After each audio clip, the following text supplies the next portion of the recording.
बाहर कदम रखा तो वीरानी ने उसका इस्तकबाल किया। बाहर कोई गाड़ी नहीं थी। बिला आखिर मोबाइल पर मौसूल होने वाला पैगाम देखा। गली तंग होने की वजह से मेरी गाड़ी नहीं आ सकी। मैं बिल्कुल गली के कॉर्नर पर हूँ। जमल ने कोई जवाब ना दिया। वो गली के आखिर तक जाने के लिए चल पड़ी। हाथ में उठाया बैग उसे इस वक्त बहुत वजनी लग रहा था। बार बार आंखों में आंसू आ जाते जब जिनको वो बड़ी मुश्किल से रोके हुए थी। एक लम्हा भी ना सोचा कि किसी ऐसे शख्स पर इतबार करना ठीक होगा भी या नहीं जिसका असल नाम तक वो जानती नहीं है। इस वक्त अपनी गली उसे पुलसरात जैसी लगी। अपनी सारी जिंदगी वो अपनी आंखों के सामने चलती देख रही थी। वो सिर्फ एक सवाल उसके जहन में था, क्या वो सही कर रही है? गली से गुजरते वक्त जमल की नजर एक भिखारी पर पड़ी जो कि सुनसान गली में थर रहा था। ना जाने क्यों जमल को उसे करीब से देखने का इश्तियाक हुआ।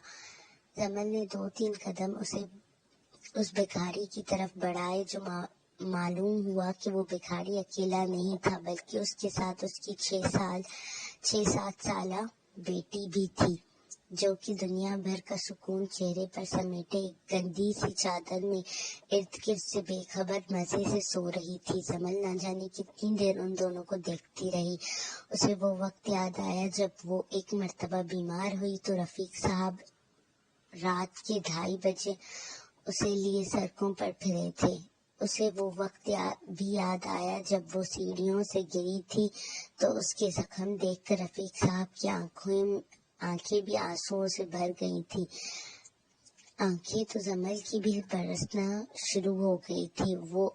अब वो एक तल्ख फैसला कर चुकी थी। उसकी सोचों के तसलसल को मोबाइल फोन की जू ने तोड़ा। उसने अपना मोबाइल सामने किया तो जी कॉलिंग लिखा आ रहा था। जमल ने कांपते हाथों से मोबाइल उठाया।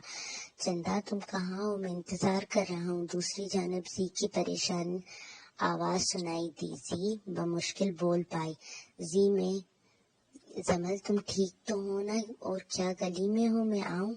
नहीं जी मत आना, मैं नहीं आ सकती। जमल ने रोना शुरू कर दिया।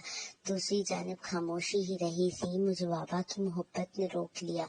वो मेरे पापा हैं, मैं कैसे आ सकती हूँ उनको धोखा देकर? मुझे माफ कर देना जी, लेकिन मैं नहीं आ सकती। I am sorry, I really M.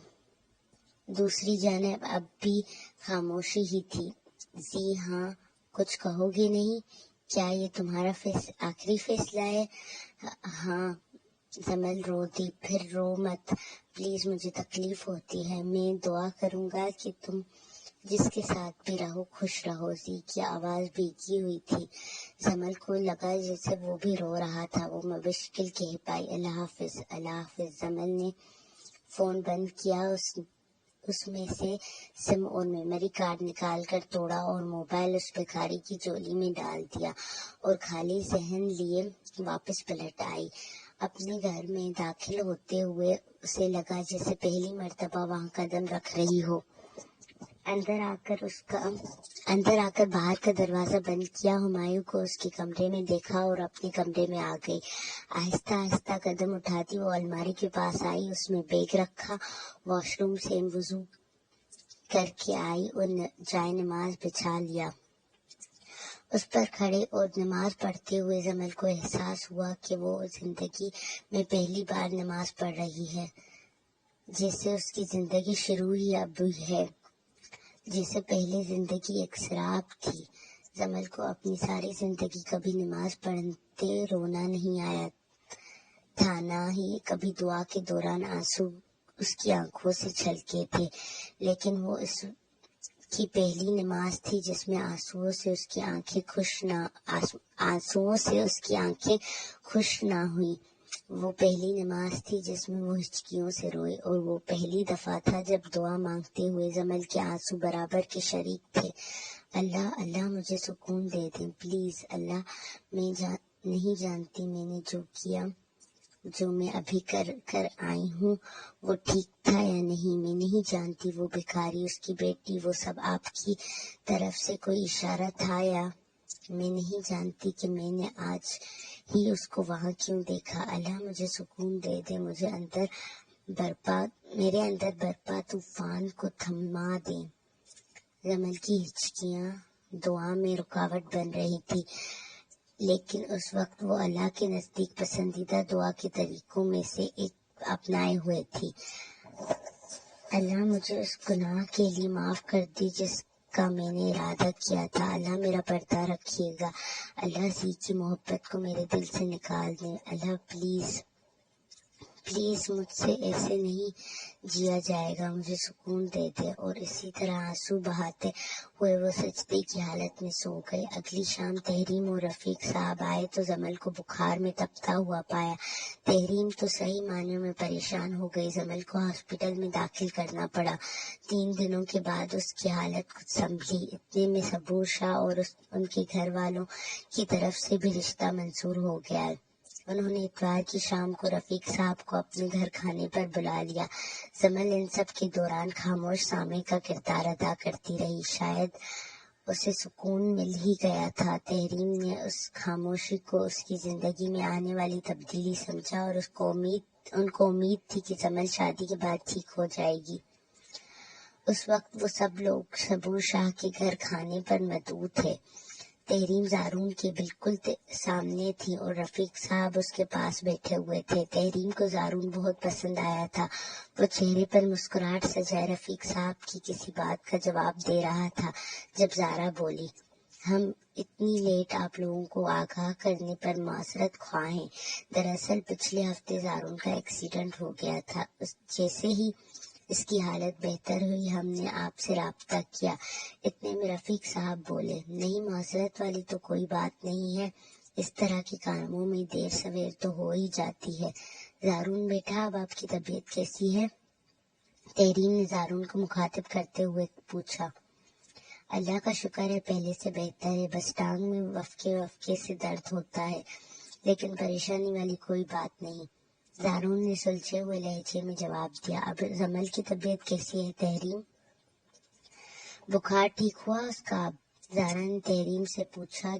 तो जारून की आंखें जारा से होते तहरीम तक आई। उन आंखों में परेशानी थी जिसे तहरीम ने जवाब देते हुए महसूस किया। अब जमल बहुत बेहतर है। उस दिन घर में सिर्फ वो और हुमायूं थे। डर गई थी वो, इसलिए बीमार पड़ गई। दरअसल अकेले रहने की आदत नहीं है उसे। तहरीम ने उन्हें तफसील से आगाह किया। हुमायूं जारून की छोटी बहन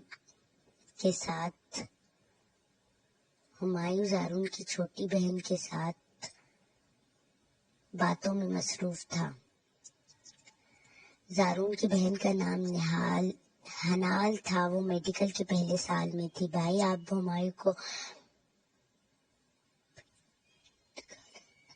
टेरिस दिखा लाएं? हनाल ने हारून से पूछा, जो कि अब परेशान दिखाई दे रहा था। उसने हुमायूं को देखा जो कि उसे ही देख रहा था, तो मुस्कुराकर इस्तराब कम करने की कोशिश की और हुमायूं को लेकर बाहर चल दिया। हारून को तोते पसंद नहीं है क्या? रफीक साहब ने सबूर साहब से पूछा। पहले तो नहीं थे, लेकिन ये पिछले 5 महीनों से ही शौक हुआ है इसे। बहुत लगाव सा हो गया है हम सबको ही इनसे, सबूर साहब ने बताया। फिर उसके बाद जारून और जमल की निकाह की तारीख तय की गई, क्योंकि रफीक साहब के नजदीक मंगनी की कोई शरई हैसियत न होने की वजह से उन्होंने साफ साफ कहा कि वो लोग निकाह करेंगे। इस बात को सबूर साहब ने भी सराहा।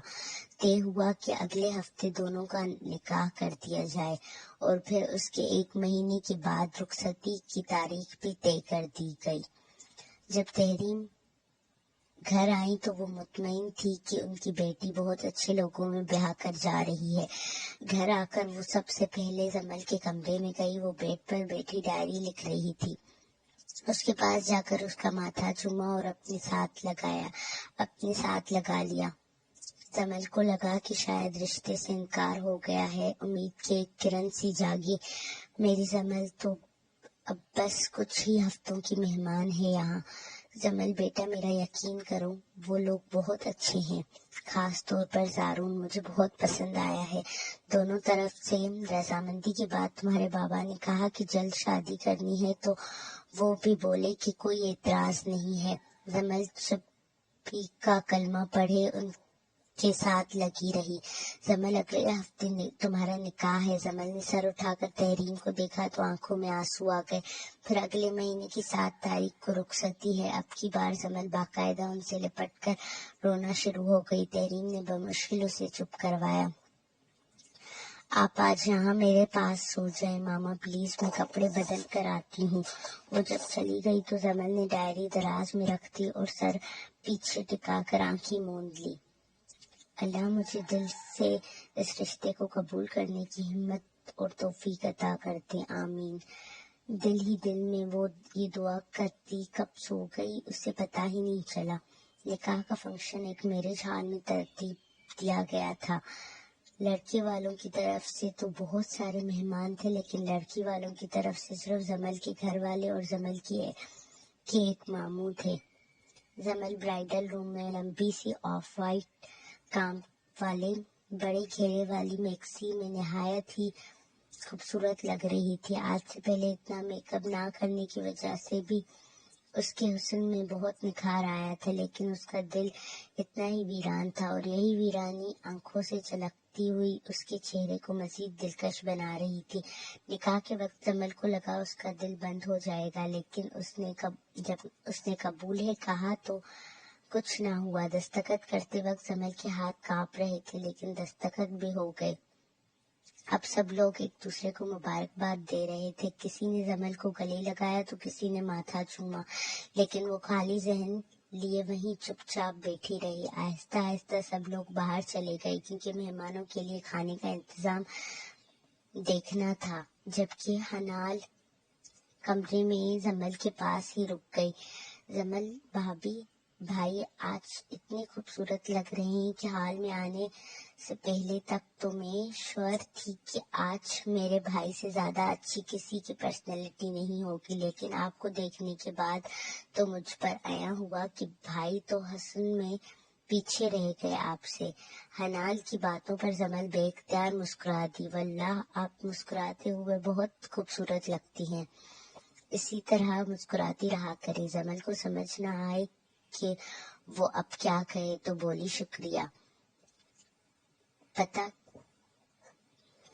کیا بھابھی، زارون بھائی نے آپ کی تصویر دیکھی تو کہا بس ڈیڈی لڑکی آپ نے کر لی پسند، اب جلدی سے شادی کر دے میری۔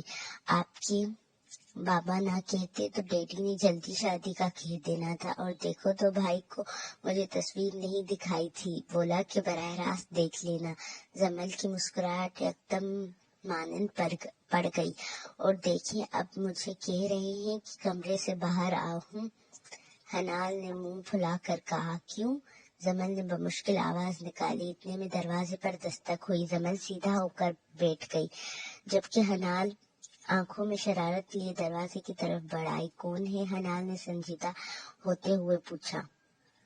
حنال دروازہ کھولو، میں ہوں۔ جمل نے ہارون کی کھمکی آواز سنی۔ میں تو کسی میں کو نہیں جانتی، نہ ہی میرا کوئی دوست میں ہے، نہ ہی فیملی میں۔ حنال اب کھول بھی دو دروازہ، لوگ دیکھ رہے ہیں۔ زارون کی آواز سے غصہ چھلکنے لگا۔ نانا بھائی، پہلے اتنی پیاری بھابھی کی تصویر نہیں دکھائی اور اب بھی ٹھیک سے ملنے نہیں دیا، حنال نے کسی غصے کو خاطر میں نہ لاتے ہوئے کہا۔ حنال مل تو لیا ہے اپنی بھابھی جان سے، اب جا کر کھانا کھاؤ۔ زارون نے لفظ بھابھی جان پر زور دیا۔ بھابھی جان ہم یہاں کھا چکے ہیں۔ حنال نے بھی اسی طرح لفظ جان پر زور دیا، جس پر زارون کا ہلکا سا کہکا سنائی دیا۔ اچھا بتاؤ کہ کیا کروں؟ تو آنے دو گی اندر؟ زارون نے ایسے ہی جیسے ہار مانتے ہوئے کہا۔ آج پہلے پرمٹ دکھائیں۔ حنال نے ہنسی دباتے کہا۔ حنال میری جان، میرے خیال میں ابھی تھوڑی دیر پہلے مجھ غریب کا ہی نکاح ہوا ہے۔ زارون نے हंसी दबाते हुए कहा, क्या सबूत है आपके पास? हनान ने उसे मजीद तंग करना चाहा। सबूत तो उस वक्त डेड के पास है, बल्कि तुम्हारे साथ कमरे में जीता जागता सबूत भी है। हारून का इशारा समझते हुए हनान ने कहका लगाया, जबकि जमल का दिल सीना फाड़ कर बाहर आने की तैयारियों में था। वो चाह कर भी मुस्कुरा ना सकी। अच्छा छोड़े, सबूत को एक डील करते हैं। हनान ने नई तजवीज दी। बोलो। जारून भी घुटने टेक चुका था। एक डायमंड नेकलेस। हनान ने फरमाइश कर डाली। तुम अब ज्यादा महंगी ना पड़ो। जारून ने मसनूई खफगी से कहा। ठीक है, अगर आपको भाभी से नहीं मिलना तो वैसे आज ऑफ वाइट में वो लग कमाल की रही हैं। हनान ने मजीद तंग किया। डायमंड नेकलेस के साथ एक रिंग भी। अब खुश। जैसे ही हनान की फरमाइश डन हुई, क्लिक की आवाज आई और जारून के कदमों की आवाज सुनाई दी। जमल को लगा कि उसका दिल बंद होने को है। वो उस वक्त ब्राइडल रूम के सोफे पर बैठी थी। जारून के अंदर आने पर वो मजीद सिकड़ गई।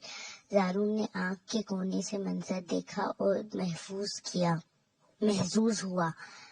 भाभी, आप गवाह रहिएगा भाई के इस वादे का। हनान ने इतना कहा और बाहर चल दी। इसके जाने के बाद हारून ने दरवाजा लॉक किया और आहिस्ता आहिस्ता चलता हुआ जमल के ऐन सामने खड़ा हो गया। चंद लम्हों की खामोशी के बाद जमल ने एक आवाज सुनी, जिसको सुनने के बाद उसकी दुनिया थम गई। ये वो आखिरी आवाज और अल्फाज थे जिनको सुनने का तसव्वुर वो आज कर सकती थी। अस्सलाम वालेकुम चंदा।